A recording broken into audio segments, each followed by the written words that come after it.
كمال يا حبيبي، اصحى بقى عشان ما تتأخرش على الشغل. صباح الخير يا حبيبتي. صباح النور يا حبيبي. يلا بقى انا محضره لك الفطار عشان نفطر سوا. لا مش عايز، ماليش نفس.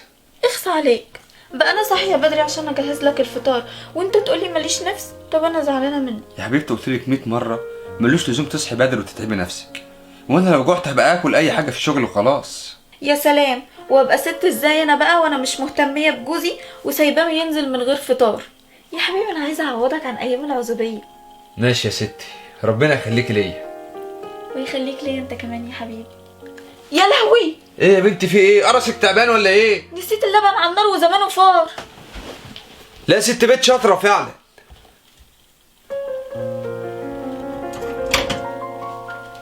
استنى ايه تاني؟ اشرب كوبايه العصير دي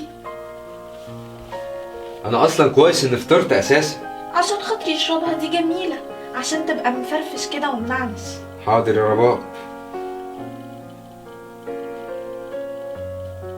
كفايه بقى كده عشان الحق الشغل. طب ثانيه واحده بس كمان. ايه تاني بس؟ انا كده هتاخر بجد. ثانيه واحده بس.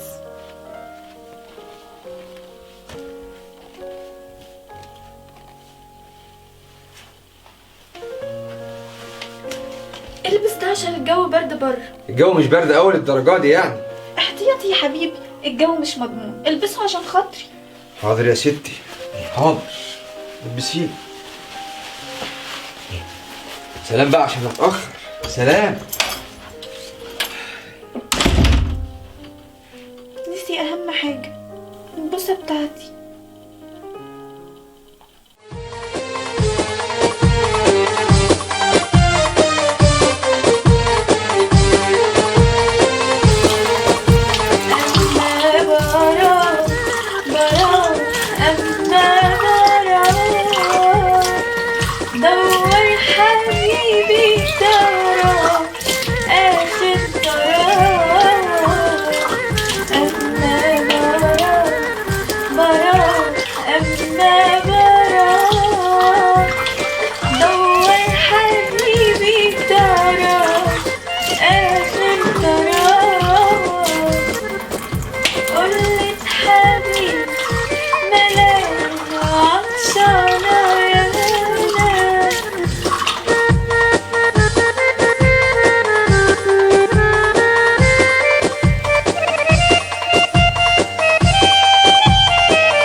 اتفضل يا كمال يا ابني، تعالى.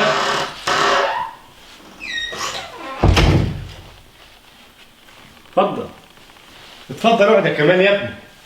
بس ايه الزياره الجميله دي؟ معلش بقى يا شيخ محمد لو ازعجتك ولا حاجه. ازعجتني ايه بس يا ابني؟ اديك انت شايف انا قاعد لوحدي من بعد موت الحاجه الله يرحمها. الله يرحمها. انت عارف يا شيخ محمد ان انت كده في مقام والدي، وانا والدي الله يرحمه كان دايما بياخدني معاه في صلاه الجمعه واسمع الخطبه بتاعتك، وكان دايما يسالني فيها. والدك ده كان راجل محترم، الله يرحم امواتنا واموات المسلمين جميعا. هي الكلام اخدني ونسيت اقول لك تشرب ايه؟ لا متشكر، انا مش عايز حاجه. انا بس عايز اخد رايك في حاجه كده. خير يا كمال، قول. اصل صراحه يا شيخ محمد، انا قبل ما اتجوز رباب مراتي ايام الجامعه كنت بحب واحده صاحبتي، وهي كمان كانت بتحبني، بس ما حصلش نصيب بقى. كل شيء اسمه نصيب وده مكتوب. بس من 3 شهور كده زميلتي دي اتنقلت المدرسه اللي انا شغال فيها، واتقابلنا تاني، وهي جوزها مات كده وربنا ما كرمهاش يعني باطفال. واول ما قابلتها حسيت اني رجعت ايام الجامعه تاني، وافتكرت حبنا القديم. لولا الحب الحياه مش هيكون لها طعم. انا بحبها وهي بتحبني، واتفقنا مع بعض على الجواز. طب فين المشكله بقى؟ المشكله في رباب مراتي، هي بنت حلال وعمرها ما زعلتني، وانا مش عايز اجرح مشاعرها. طبعا جاي لي عشان اقول لك تعمل ايه. ايوه. شوف يا كمال يا ابني، الجواز عمره ما كان عيب ولا حرام، وربنا حلل للراجل 4، يعني تتجوز زي ما انت عايز، بس بشرط تعدل بينهم، وان خفتم فواحده. يعني لو انت تقدر تعدل بينهم كده وما تظلمش واحده على حساب واحده يبقى ما فيش مشكله.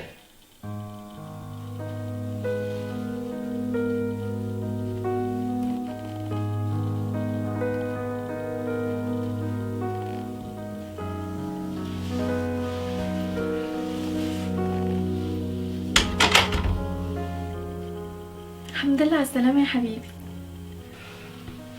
الله يسلمك. كده تمشي الصبح من غير ما تصبح عليا؟ مالك يا حبيبي؟ انت في حاجة مضايقاك؟ مفيش، تعبان بس شوية. ألف سلامة عليك يا حبيبي. اقلع الجاكيت بس واقعد استريح.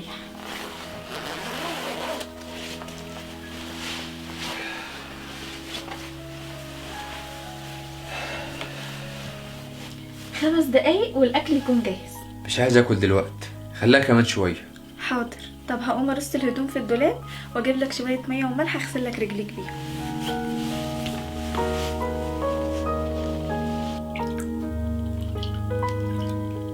تعرف يا حبيبي، انا بابا لما كان بيجي من الشغل ماما كانت بتحط رجليه في ميه وملح وبتدلك رجليه. ماما كانت بتقولي اوعي تطلعي خايبه زي بنات اليومين دول وما تعمليش لجوزك كده وتقولي هو انا هبقى خدامه عنده. وقالت لي كمان ان انا هبقى شريكه حياته، وان الراجل بيرجع تعبان من شغله من لف طول النهار وعايز يستريح في بيته، وان الزوجه اللي بجد هي اللي توفر الراحه لجوزها. كمال انت سرحان في ايه؟ مش ماما برضه عندها حق؟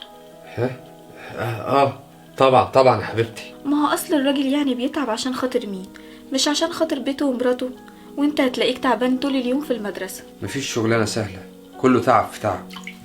انا اقوم بقى اشيل المية عبال ما انت تغير هدومك وحضر لك الاكل، تلاقيك جوعت. سيبي بس الاكل دلوقتي، انا ماليش نفس. انا هقوم اغير هدومي وارتاح شوية.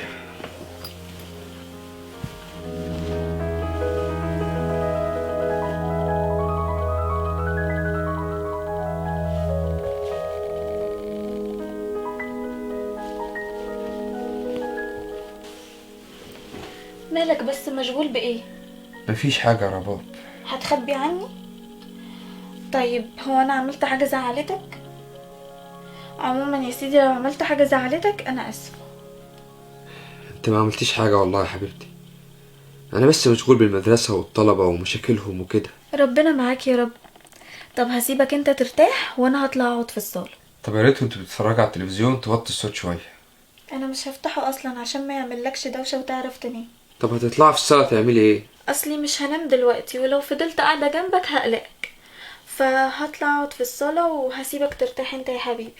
والله ما انا عارف اقولك ايه، بس انا متشكر قوي يا رباب على اي حاجة بتعملها عشاني. بعمل ايه بس؟ انت جوزي وكل اللي بعمله ده حقك عليا. انا هسيبك بقى عشان ترتاح. مالك يا كمال يا ابني؟ ايه اللي محيرك كده؟ والله يا شيخ محمد انا محتار حيرة محدش فيها، انا مش عارف اعمل ايه. اعمل اللي قلبك يقول لك عليه واللي يرضي ربنا. انا بحب زميلتي في الشغل وما اقدرش اعيش من غيرها، وفي نفس الوقت برضو بحب مراتي وما اقدرش استغنى عنها ولا اقدر ازعلها. شوف يا كمال يا ابني، انا ما اقدرش احلل لك حرام او احرم لك حلال، والجواز ده حلال ربنا، انما علاقتك انت بمراتك انت الوحيد اللي ادرى بيها. يعني انت شايف يا شيخنا ان مراتي ممكن توافق على جواز عليها؟ والله يا ابني الحاجات دي بتختلف من ست لست. في ست ممكن تتحمل، وفي ست تانية ما تقبلش ان يكون لها ضرة. يا ابني الستات بطبيعتها بيغيروا على رجالتهم وما بيحبوش حد يشاركهم فيه. يبقى خلاص هتجوز عليها من غير ما تعرف. بس هي من حقها تعرف، وانا من رأيي انك لازم تصرحها بالحقيقة. خايف اقول لها اخسرها وانا بحبها وما اقدرش ابعد عنها. قول لها يا كمال وفهمها الحكاية كلها وهي اكيد هتقدر. ممكن اسالك سؤال يا شيخ محمد؟ هو انت ليه ما اتجوزتش بعد مراتك ما ماتت؟ الله يرحمها. طب دي هلاقي فين زيها دلوقتي؟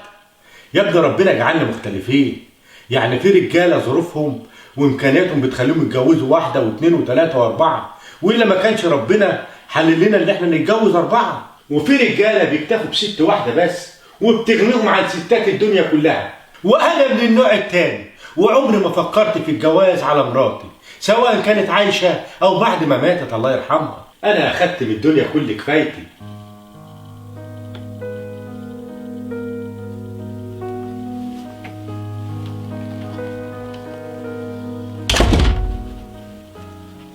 كل ده تأخير يا سي كمال؟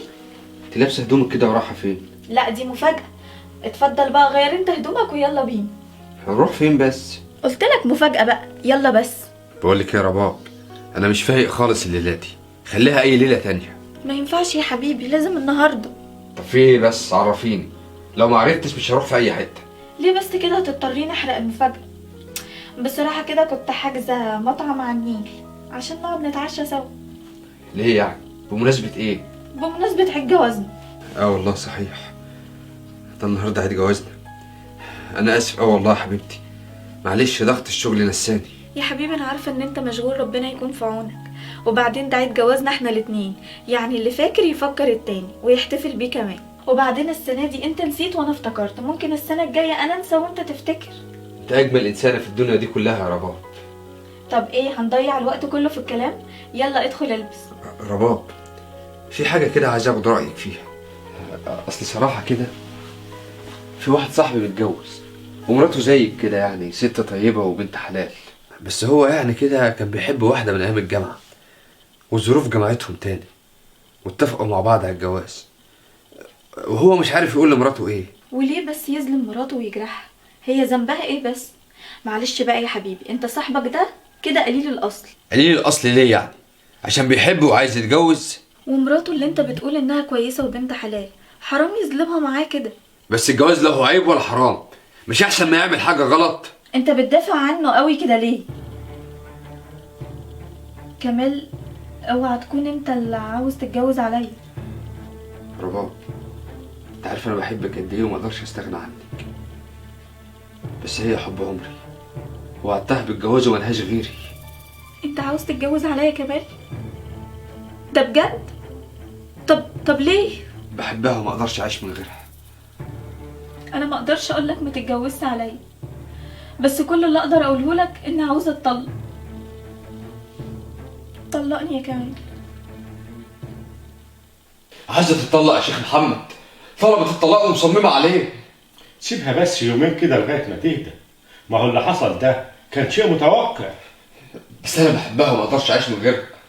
افرض انها يعني صممت على رايها على الطلاق. الطلاق ده حقها وتطلبه في اي وقت ومحدش يقدر يمنعها. طب وانا؟ يا كمال يا ابني افهم، الراجل من حقه يتجوز زي ما هو عايز، الراجل ملوش ولي. وفي نفس الوقت يا ابني الزوجه اللي هي عايشه مع ضره او متضرره من حقها تطلب الطلاق في اي وقت، لان ده شرع ربنا يا ابني، عشان ما يبقاش قاعده وعايشه غصب عنها.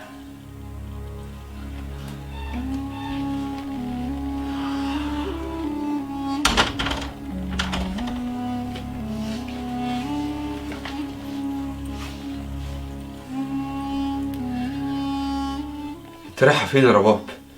واخده شنطه هدومك ليه؟ رايحه بيت اهلي. رباب، انت عارف ان انا ما اقدرش اعيش من غيرك. انا عمري ما قصرت معاك ولا زعلتك في يوم. كمال، عشان خاطري لو بتحبني بجد طلقني. انا مش هسامح نفسي لو وافقت ان يبقى لي ضر. انا ماشيه.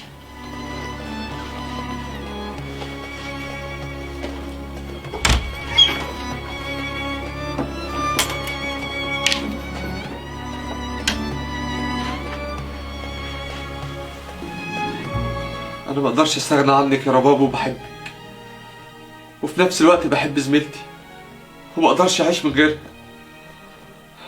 اعمل ايه بس يا رب؟